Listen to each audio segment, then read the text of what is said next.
and I'm very grateful to the organizers for making it possible for me to speak to you today.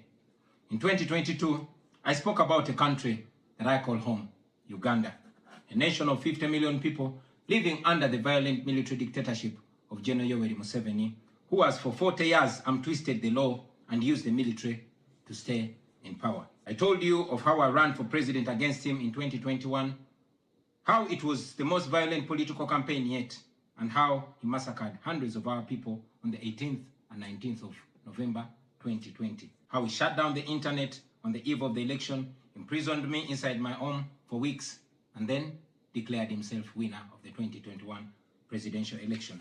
Now, it is 2026, and here I am again, speaking to you at the Geneva summit. Nothing has changed for the better, only going from bad to worse.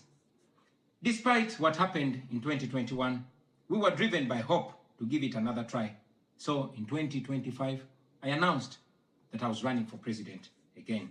For 112 days, I traveled across the country campaigning, and the population turned up overwhelmingly. Yet again, our campaigns were violently attacked, our supporters were murdered, we were blocked from reaching many places, and were also blocked from several media stations. As usual, Museveni shut down the internet again, this time 3 days to the election. And what happened thereafter was not an election, but a military operation. The election was so rigged to the point that even at the polling station where Museveni voted for, he got much more votes than the actual registered voters in the register. Our polling agents in several places were arrested and whisked away. Several of our party officials were arrested and many abducted. 2 female deputy presidents of our political party were abducted and held incommunicado in a military barracks for 3 weeks before being thrown into a prison where they are languishing right at this moment. The military was deployed on our streets, shooting on spot whoever dared to challenge the criminality. It was under these circumstances that Museveni yet again declared himself winner of the election, this time with over 70% of the vote. Right now, I'm speaking to you while in hiding.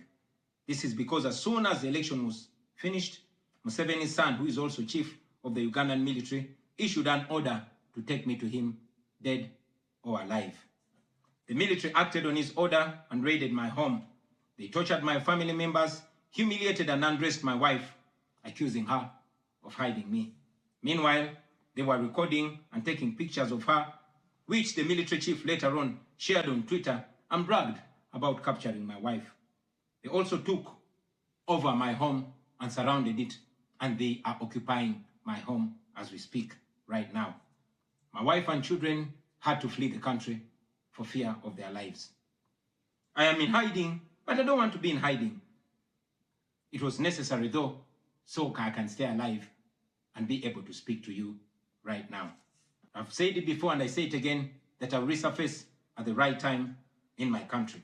I feel like the international community has abandoned us. They've ignored us and they've left us to the fate of dictators. When I ran for president in 2021, Museveni and his thugs denied their crimes. They killed our people and denied it. They tortured people and denied it. They raided our houses and denied it. General Museveni has been a smart dictator because he puts on a suit, goes to the West and to the UN, speaks very nicely about democracy and human rights, but realistically, he does not mean any of those. He talks about our so-called Human Rights Commission in Uganda, but the same person closed the UN Human Rights Office in Uganda 2 years ago because they dared to question him about his atrocities. Now that is how he has been able to maintain a facade of democracy for 40 years and counting. But now Museveni is 83 years old, and his 51-year-old son, Muhoozi Kainerugaba, commands our military, the Uganda People's Defense Forces, more like Uganda's defense against his own people. And he's effectively in charge. Unlike his father, Muhoozi does not play the role of a good dictator. He openly and shamelessly says despicable things on social media. On Twitter, he openly confesses and brags about committing atrocities against the people of Uganda. When he was summoned by Parliament, he called Parliament a house of clowns and fools, and he threatened to arrest all of them. He describes judges of the Supreme Court of Uganda as clowns in wigs, and he has threatened to crush all journalists that dare to criticize his actions. In April last year, he abducted, detained, and tortured my close friend and bodyguard called Eddie Sebufu, also known as Eddie Mutwe. He later on posted on Twitter naked pictures of Eddie, boasting that Eddie Mutwe was in his basement learning Museveni's mother tongue, Unyankole. Last month, he bragged about killing 22 of my friends, and he said that he's praying that I am the 23rd person for him to kill. In other words, Museveni and his son no longer fear international retaliation for their crimes. They've been so emboldened by your lack of action. They know that they can murder their own people, imprison them, torture them, remove their fingernails, push needles down their testicles, and nothing will happen to them. Now, they're using rape as a weapon. Boys and girls, men and women, people of all ages have reported being sexually assaulted by Muhoozi's military. And it's not rare. The majority of the people that they capture and unlawfully imprison have reported being raped, whether men or women. It is no longer possible, ladies and gentlemen, for the international community to deny Museveni's violence and atrocities. It's all over social media. And today, I am talking about it to you. Now, this is our call to action. The way I see it, if the international community continues to be complacent, then Uganda will go from bad to worse. Museveni and his son's military will massacre many more innocent Ugandans.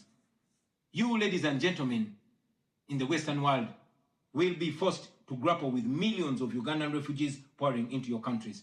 And maybe then, the international community will come and commiserate with the people of Uganda, just like they did after the genocide in Rwanda, but it was too late. The second option is that the international community rises to the occasion.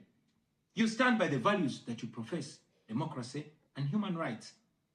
You can rein in on General Museveni and his son through targeted sanctions as well as financial and legal pressures. Ladies and gentlemen, Ugandans are not seeking for pity. Ugandans are only seeking to see the world take action against the individuals that have violated their rights for far too long. Those that have abused democracy with impunity should be the starting point. Please sanction these individuals. Sanction General Museveni. Sanction General Muhoozi. Sanction all the police and military officers that are responsible for gross human rights violations. Sanction those commanders. Sanction the judicial officers that have aided criminality through deliberately misinterpreting the law or skewing it. Those that normalize electoral fraud. Those that remand to prison suspects that should actually be sent to hospital. Sanction these individuals because their combined efforts in the last election effectively give autocracy a blank check to rule over the people of Uganda for 5 years. We call upon the international community to treat General Museveni exactly how they treated Idi Amin, because Idi Amin did what he did to Ugandans for only 8 years. Museveni has done much worse to the people of Uganda, and it has been for 40 years and counting. Because of the inaction of the international community, Museveni's mode of dictatorship and human rights violations is being seen as acceptable in the region, and it must be stopped before it is exported to other countries in the region and in the continent. We ask the international community not to recognize Museveni's regime because it is not legitimate. Please terminate any forms of cooperation with this government because he is not legitimate. On our end, as the people of Uganda, we are committed to non-violent means of changing our country, non-violent means of putting an end to this 40-year-old dictatorship. And you can be sure that the people of Uganda will sooner or later free themselves, because oppressed people cannot stay oppressed forever.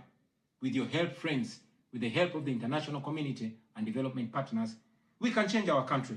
We can liberate Uganda before it is too late. I thank you for listening to me, for God and my country.